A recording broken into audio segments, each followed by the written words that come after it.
Young people from refugee backgrounds have so much potential to be active members of Australian society.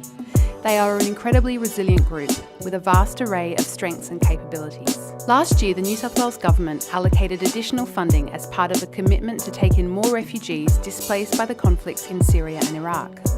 One of the many initiatives that came out of this was a refugee youth peer mentoring scheme to support refugee young people to settle well in New South Wales.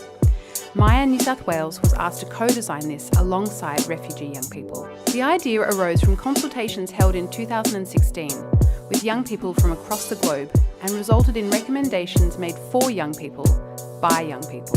One of these ideas was peer mentoring. Young people told us that they thought mentoring would be a useful way to support their settlement journey and achieve their goals.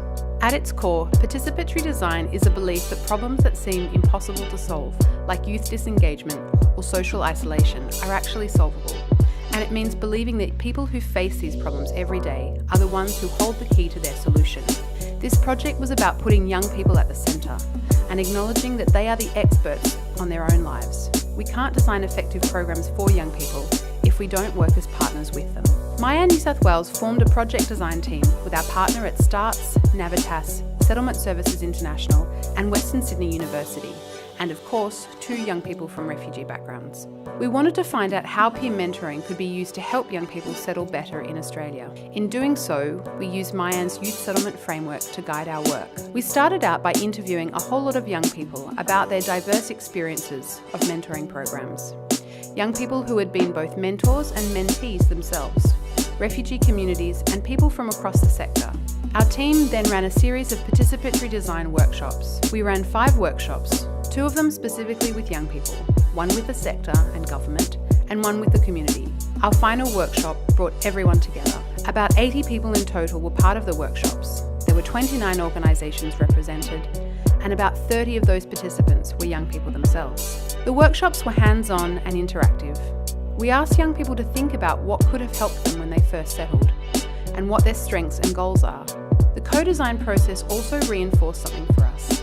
Youth participation is empowering, both for young people and for us. Mentorship means having someone working alongside you to assist you with anything. So it could be from professional to academic to little social cues. Just someone who can let you know who've been through what you've been through and can assist you. What we're trying to do is design a mentor program that's more inclusive. It should have more voice from young people who came as a refugee and migrant, from government, from sector, and also from community services who work with young and refugee migrants. It feels amazing to be able to have the youth's voice heard in such a big project that will be impacting us, especially because there's so many programs out there that are targeting youth but don't actually have youth as a part of the planning process of it. What I've learned is definitely a big disparity between the youth perception of what the mentoring program needs to have and an adult perception, but there's also commonalities that exist with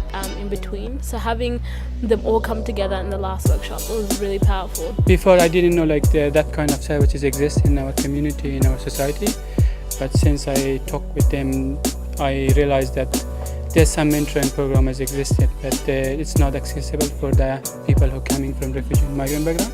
An effective mentoring program that can be rolled out and will help new arriving youth to feel welcome and part of the community.